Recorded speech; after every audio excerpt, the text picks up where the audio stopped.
Graça e paz, irmãos. Estamos aqui para darmos continuidade aos nossos estudos bíblicos de forma remota e hoje eu trarei a lição 15, que falará um pouco sobre o ateísmo.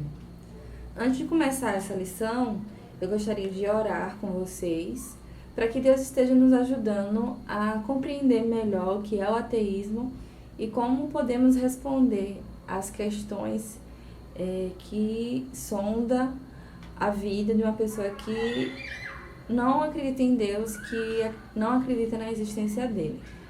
Vamos orar?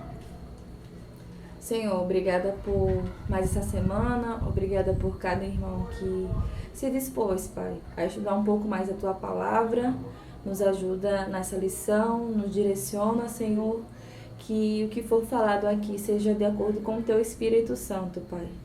E o que cada pessoa precisar, Senhor, a mais, que essa lição não contemple, que o Teu Espírito Santo esteja falando ao coração dessas pessoas, Senhor.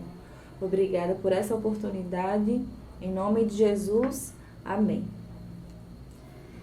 Então, para iniciar essa lição, eu gostaria de comentar um pouco sobre o censo que a revista traz e comentar com mais detalhes algumas pesquisas também que eu fiz.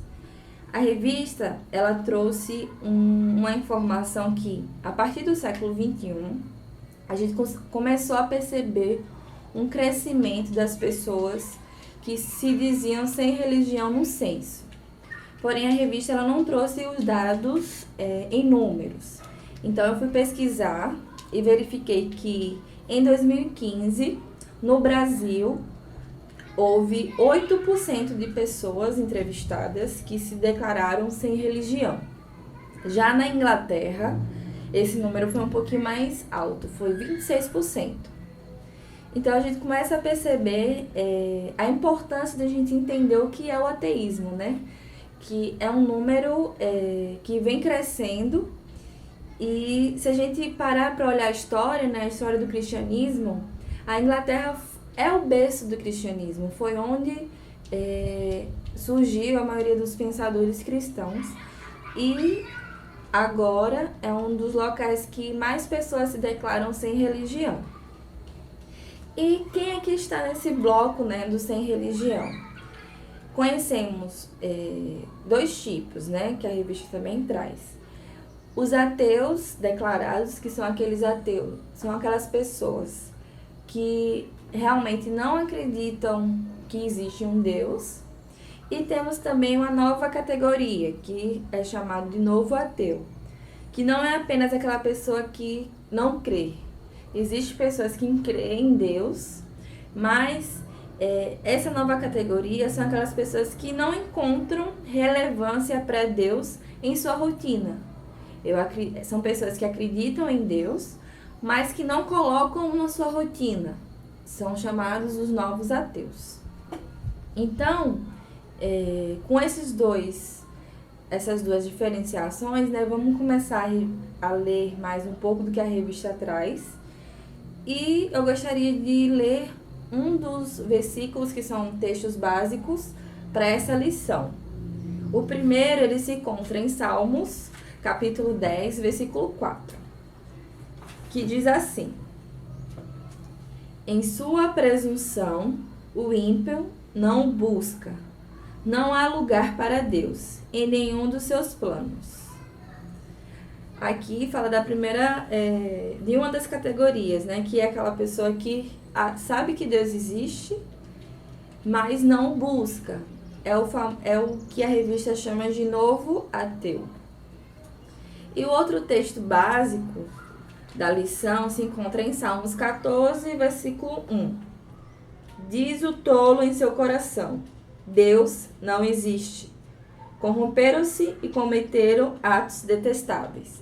Aqui, né, a gente já consegue perceber o ateu que a gente já está mais familiarizado em ouvir, que é aquela pessoa que realmente não acredita na existência de Deus. E a gente vê que na Bíblia já se previa, né, que isso iria acontecer. Vamos lá, prosseguindo, né? De introdução, a revista ela traz uma classificação dos tipos de ateísmo que existem atualmente. Eu confesso a vocês que antes de estudar, né, eu só conhecia um tipo de ateu, que é o chamado teórico positivo, que é aquela pessoa que nega explicitamente a existência de Deus. Essas pessoas elas são categorizadas, né, como teóricas positivas. Mas a revista traz mais duas classificações para o ateísmo, que é o ateísmo prático e o ateísmo teórico negativo. O que seria esse teórico negativo? É quando uma pessoa ela não dispensa, ela não fala exatamente Deus existe ou não existe, mas ela dispensa totalmente a ação de Deus. E ela acredita numa teoria voltada para o homem e o universo, dispensando totalmente a ação de Deus. É o ateísmo chamado teórico negativo. E a outra classificação é o ateísmo prático, que é relacionado às atitudes. As pessoas, em suas ações, elas demonstram que não acreditam em Deus, que Deus não é o centro de sua vida. E essa classificação é chamada de ateísmo prático. Vamos lá. E por que, né, que a gente está falando desse tipo, explicando as classificações, o porquê que ela é importante?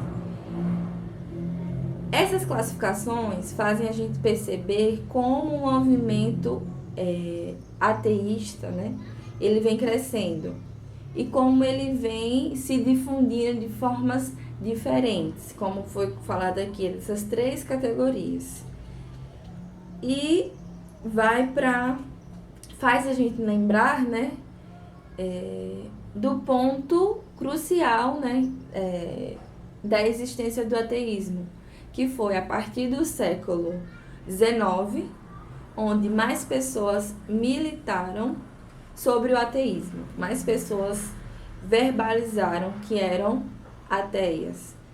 E aí a gente começa a entender um pouco, comparando a história da época, que foi a história onde surgiu o iluminismo, em que pessoas que eram estudiosas, filósofas, sociólogos, que influenciaram bastante esse movimento a crescer, né? A revista ela traz um comentário sobre esse movimento, né, do ateísmo moderno, que é assim: os grandes filósofos e estudiosos da área da humanidade repugnaram a existência de Deus. E isso, agora já é um acréscimo meu, levou as pessoas a acreditarem que Deus só existe porque o homem afirma que sim. A gente vai perceber que essa frase, né, que Deus só existe porque o homem afirma que sim, é de um grande filósofo que influenciou muito o seu tempo, influenciou outros estudiosos da sua época, e que essa sua influência, ela existe até hoje, nessa nova geração. Vamos falar um pouco sobre cada um deles, né? A revista ela traz alguns principais influenciadores do ateísmo e eu vou comentar com vocês um pouco de cada área que eles atuaram. Eu vou pedir já desculpa pela pronúncia, porque a maioria deles ou são alemães ou são franceses e minha pronúncia ela não é tão boa assim. Mas vamos lá. O primeiro influenciador, né, sobre o ateísmo que eu queria comentar com vocês é o Ludwig Feuerbach. Ele é um filósofo alemão e é dele essa frase, né, que Deus só existe porque o homem afirma que sim. Esse pensador, esse filósofo, ele viveu na época de 1804 a 1872. ele é classificado como ateísta antropológico. O que significa isso, Camila? Ateísta antropológico. Ele colocava o homem como centro das coisas. E ele falava assim, que não foi Deus que criou o homem à sua imagem e semelhança, mas o homem que projetou suas melhores qualidades sobre a tela do conceito de Deus. Então aqui a gente vê que esse filósofo inverteu a relação de Deus e o homem, colocando agora nesse conceito, o homem como o centro das coisas, o homem como quem cria Deus, né? E a gente percebe ao longo da história que esse filósofo ele influenciou bastante pessoas em sua época, né? E um deles, um dos mais famosos, eu acredito, é o Karl Marx. O Karl Marx ele foi muito influenciado por Ludwig Fichte. E o Karl Marx ele viveu na mesma época, né? Ele viveu de 1818 a 1883. Só que ele vai para uma linha mais sociológica, é o ateísmo sociológico. E o que Karl Marx ele falava, né? Eu trouxe aqui uma pesquisa que eu fiz num livro chamado Filosofia da Religião. Eu recomendo muito para quem quer se interessar mais por esses filósofos, entender o que eles falavam e até poder debater com alguém que acredita, né, nessa filosofia de vida. Esse livro é do Ziles, ele é um livro antigo, ele foi reimpresso, né, em 2017, e eu trouxe aqui alguns grifos sobre o Karl Marx, que eu queria ler com vocês. Para Marx, a religião é uma consciência errônea do mundo. Enquanto protesto contra as situações humanas, a religião é um protesto ineficiente, porque desvia a atenção deste mundo e de sua transformação para outro, para o além. Desta maneira, a religião age como um calmante. É o ópio do povo. A religião hipnotiza os homens com falsa superação da miséria e assim destrói sua força de revolta. Então, aqui a gente consegue perceber, né, que para Karl Marx, né, a religião ela é colocada como algo que impede as pessoas de se revoltarem contra as suas misérias. E ele foi bastante influenciado, né, por Ludwig Feuerbach. Dessa forma, né, ele começou a falar que o homem, ele projetava as qualidades em Deus, né, assim como Ludwig Fichte, porque precisava fugir da realidade. Era um ópio, né, a religião é o ópio do povo, é um consolo adormecedor. E seguindo essa linha, né, desses filósofos, a gente entra em um filósofo também bastante conhecido, que é o Nietzsche. Nietzsche ele viveu entre 1844 e 1900. E ele é conhecido pelo ateísmo nihilista. Quem nunca ouviu essa palavra quando estudou história, né, no ensino médio? Esse nihilismo ele perseguiu bastante nossos estudos, porque é um tema que cai em todo vestibular, que todo adolescente que vai prestar vestibular tem que estudar. E é um tema que não é tão fácil de se compreender. O Nietzsche foi quem proclamou o niilismo e o ateísmo também na sua época. E eu queria trazer um breve resumo sobre o que é o niilismo. É um resumo mesmo, pessoal. Acredite nisso, porque é uma ideologia que é muito mais profunda do que essa frase que eu vou falar. Mas para entendimento do nosso estudo, esse resumo ele serve. E o que é que pregava o niilismo, né? A redução ao nada, a não existência. Nietzsche ele criticava tudo de forma bem radical. Ele não acreditava em nada. Era a não existência, a redução ao nada da vida. E, novamente, eu fui ver, né, outros livros sobre o que era, né, pro Nietzsche a religião. Antes de ir pro livro dos Illes, eu queria comentar algo que está na revista, que ela fala assim: diferente dos outros filósofos, a postura do Nietzsche era uma postura mais existencialista. Ele não proclamou a inexistência de Deus, mas ele proclamou a morte de Deus. E aqui que eu quero comentar com vocês alguns grifos que eu fiz nesse livro sobre o que significava essa morte de Deus, porque ele proclamava essa morte de Deus, né? E aqui, o Zílios, ele traz o que era essa definição, né? Que Deus está morto. Para o Nietzsche, Deus é uma invenção da debilidade humana. Então, negar a Deus significaria uma superação do próprio homem.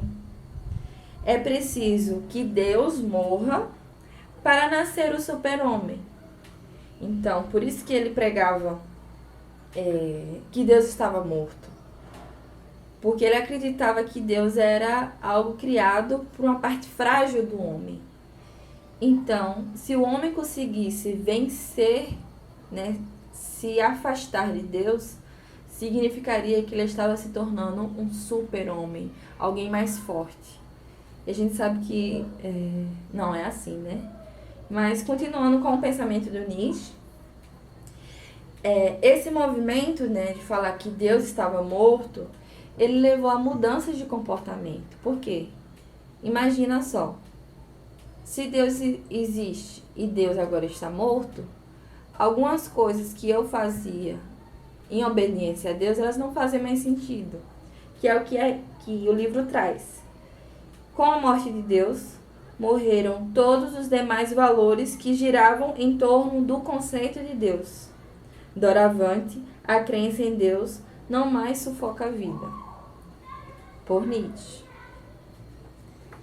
E outra pessoa, né?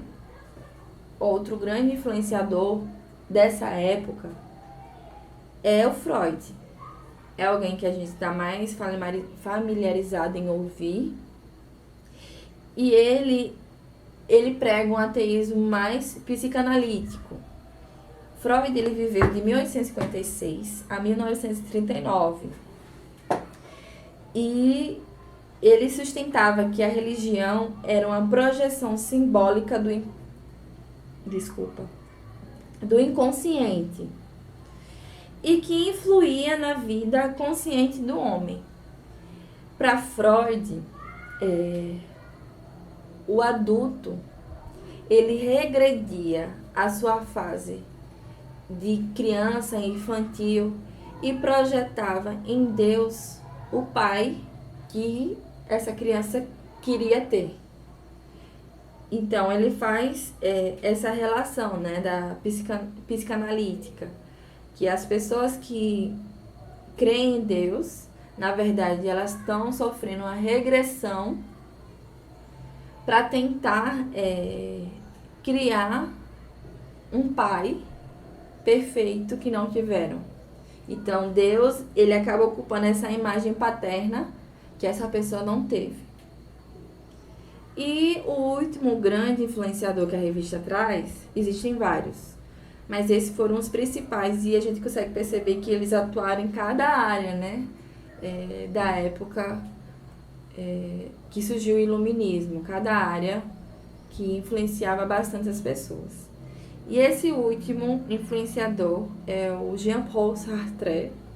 Ele é francês e ele afirmava que o ateísmo é um pressuposto existencial que seria necessário para preservar a liberdade humana que as pessoas se tornassem ateias.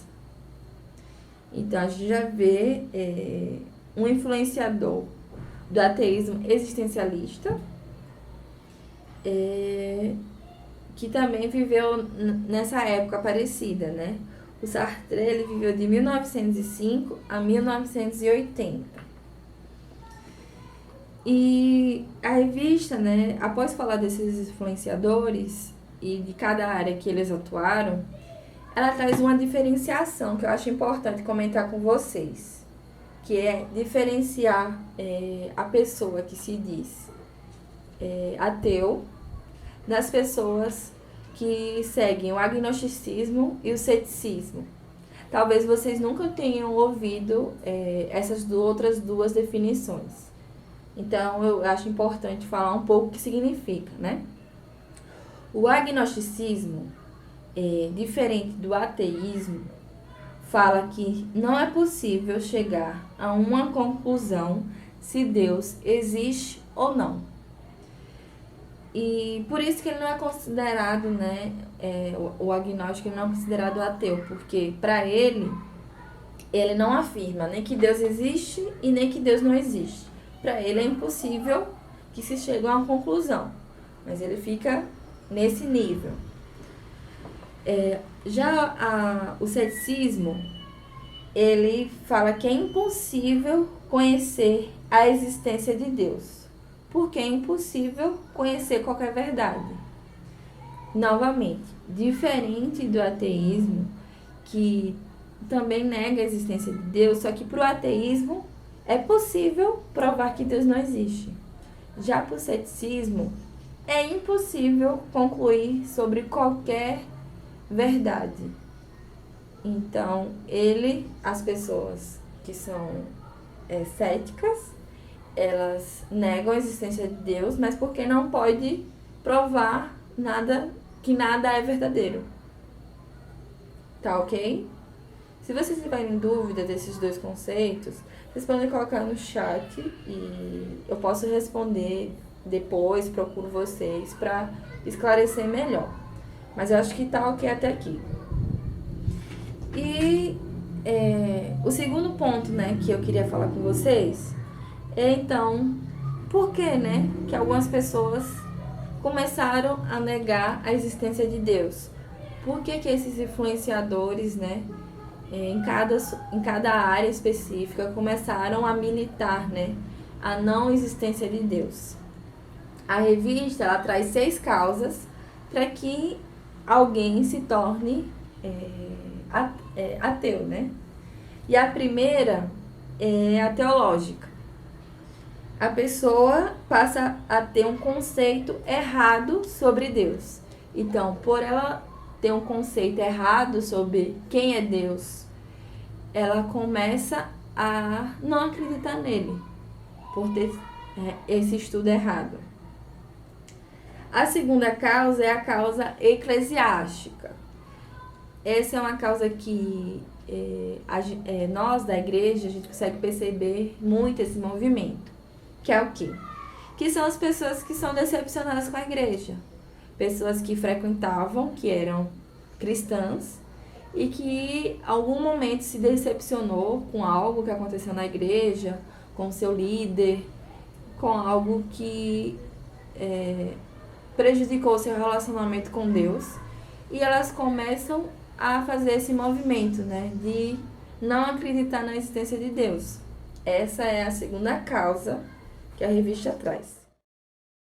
A terceira causa que a revista traz é a causa científica, que segue do seguinte argumento: a ciência não consegue provar que Deus existe. Então, porque a ciência não consegue provar que Deus existe, algumas pessoas passaram a acreditar que ele não existe. Mas eu queria comentar com vocês uma frase que eu gosto bastante,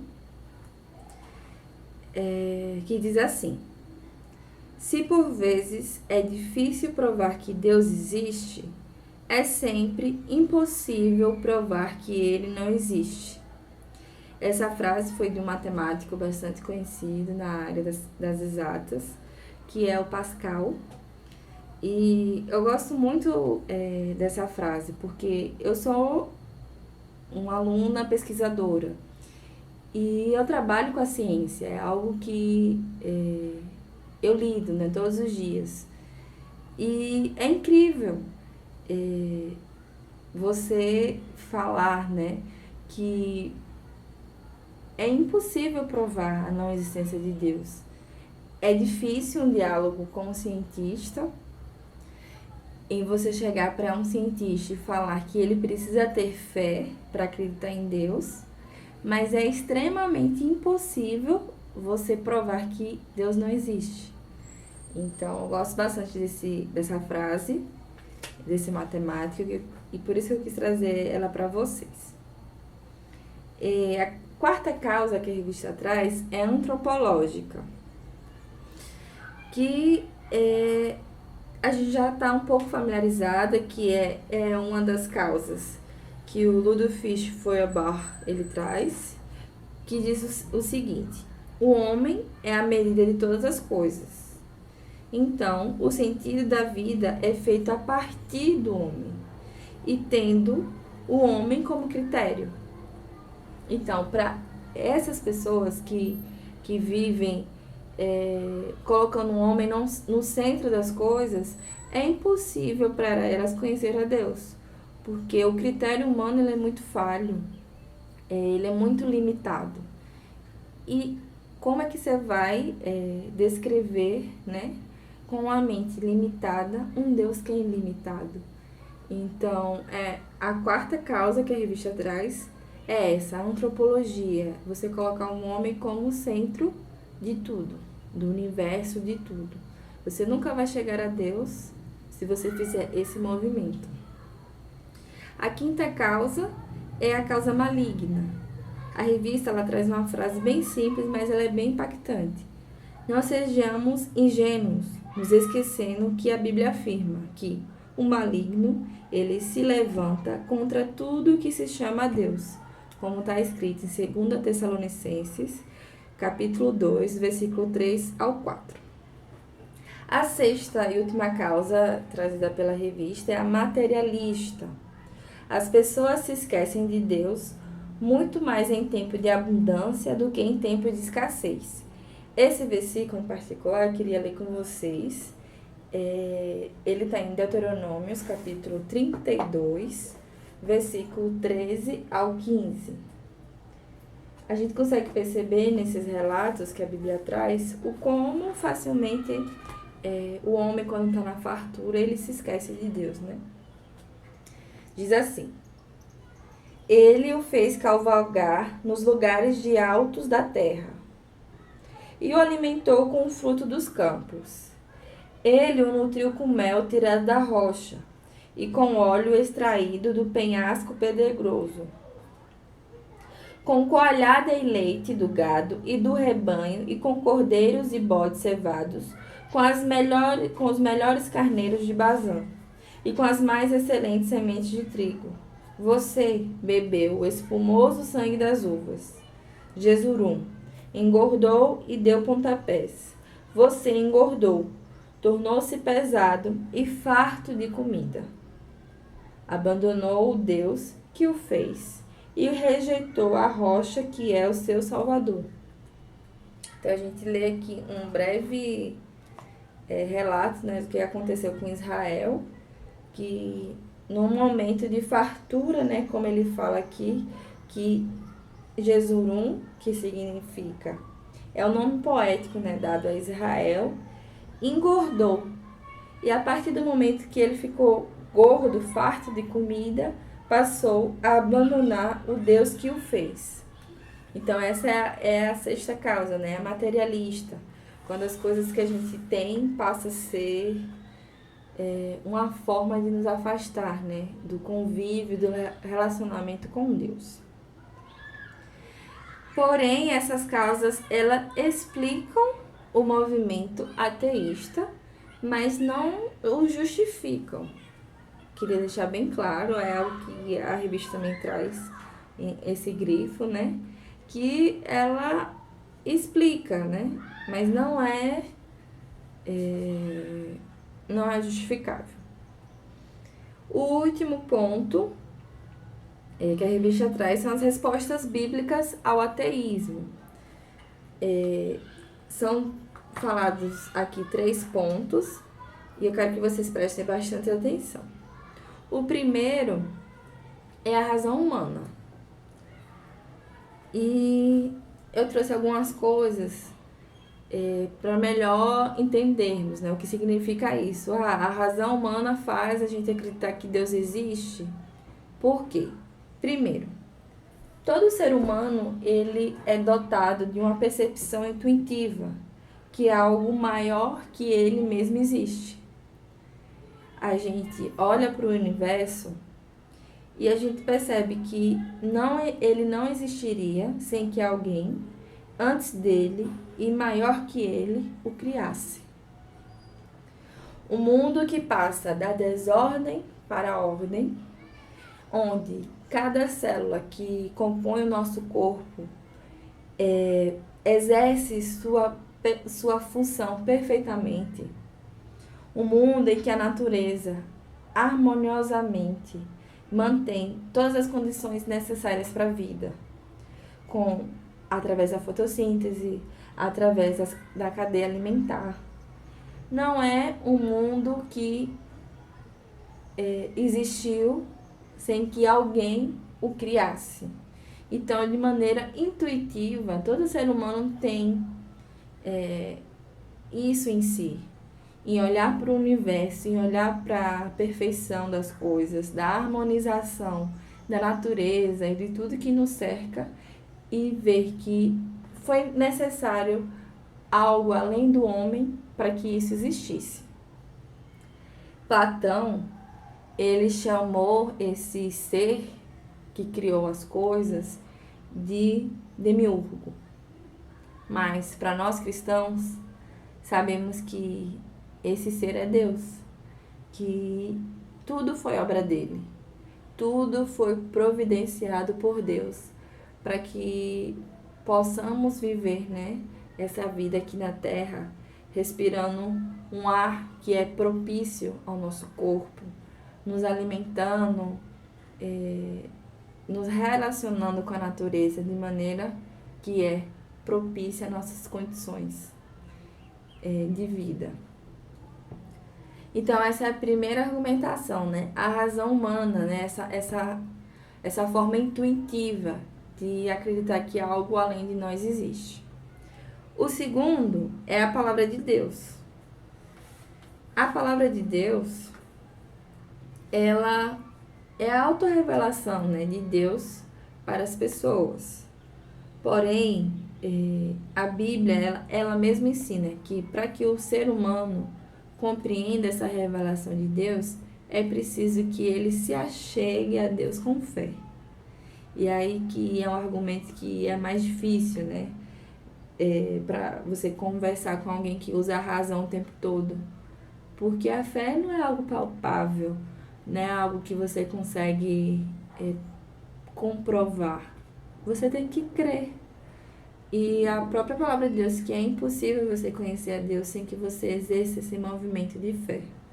Eu queria ler com vocês uma passagem que está em Hebreus 11,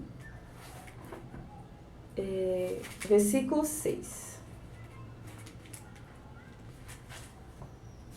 Hebreus 11, versículo 6, que fala assim: sem fé é impossível agradar a Deus, pois quem dele se aproxima precisa crer que ele existe. Então, temos a segunda resposta, né? Apenas a percepção humana, essa percepção intuitiva que algo além de nós existe, ela não é suficiente. Precisamos ter fé para que passamos desse nível, né, de percepção intuitiva para realmente vivenciar esse relacionamento com Deus, né? E precisa desse primeiro passo, esse passo de fé. E o terceiro e último argumento que a revista traz é a revelação máxima da existência de Deus, que foi Cristo encarnado. Em Cristo, em Jesus, a gente consegue perceber a semelhança de Deus. A revista traz uma frase que é do Erickson, que é a seguinte: Deus, de fato, vivia entre os homens, demonstrando seus atributos. As ações, atitudes e emoções de Jesus não apenas refletiam o Pai, elas demonstravam, de fato, Deus vivendo na Terra. Então, a gente consegue ver, né, que a maior revelação que Deus existe, ela foi dada a nós, através da vida de Jesus Cristo. A gente consegue perceber, através dos relatos das pessoas que conviveram com Jesus aqui na Terra, o quanto foi impactante ver Deus aqui na Terra. Eu queria ler com vocês uma passagem que está na carta de João, 1 João, que fala, né, que Deus, através de Jesus, ele faz sua revelação por completo. João, ele traz a seguinte frase, em 1 João, é a carta de João, 1 João, capítulo 1, versículo 1. Diz assim: o que era desde o princípio, o que ouvimos, o que vimos com os nossos olhos, o que contemplamos e as nossas mãos apalparam, isto proclamamos a respeito da palavra da vida. A vida se manifestou. Nós a vimos e dela testemunhamos e proclamamos a vocês a vida eterna, que estava com o Pai e nos foi manifestada. Então, Deus ele deixa mais essa revelação, né? A vinda de Jesus Cristo para a Terra, não apenas para nos salvar, mas para revelar, né, quem é Deus. E o próprio Jesus fala, né, em João 14, versículo 9, quem vê a mim, vê ao Pai. E era isso que eu tinha para conversar com vocês. Espero que eu não tenha sido rápida, porque é um assunto que pode ser um pouco complexo para as pessoas que não estão tão acostumadas em ouvi-lo. E eu deixo uma frase, né, que é uma frase de esperança para você que ainda não conhece a Deus, para você que conhece alguém que não acredita em Deus, que é a seguinte: Deus, ele não é limitado na nossa capacidade de compreendê-lo. Sua santidade e bondade vão muito além, infinitamente além, de todos os nossos atributos racionais e emocionais. E eu gostaria de ler um versículo com vocês, que está em Apocalipse 3, versículo 20, que fala assim: eis que estou à porta e bato. Se alguém ouvir a minha voz e abrir a porta, entrarei e cearei com ele e ele comigo. São palavras de esperança. E eu quero que você saia dessa lição acreditando nelas. Deus, ele está à porta. E ele é infinitamente mais do que a gente possa imaginar. Mas é preciso desse passo de fé, de buscá-lo e pedir a direção dele para conhecê-lo cada vez mais. Queria orar com vocês, orar pela sua família, orar por aquela pessoa que você lembrou que não conhece a Deus nesse momento. Senhor, obrigada por essa lição, obrigada pelas várias maneiras que o Senhor tem de falar conosco, Pai.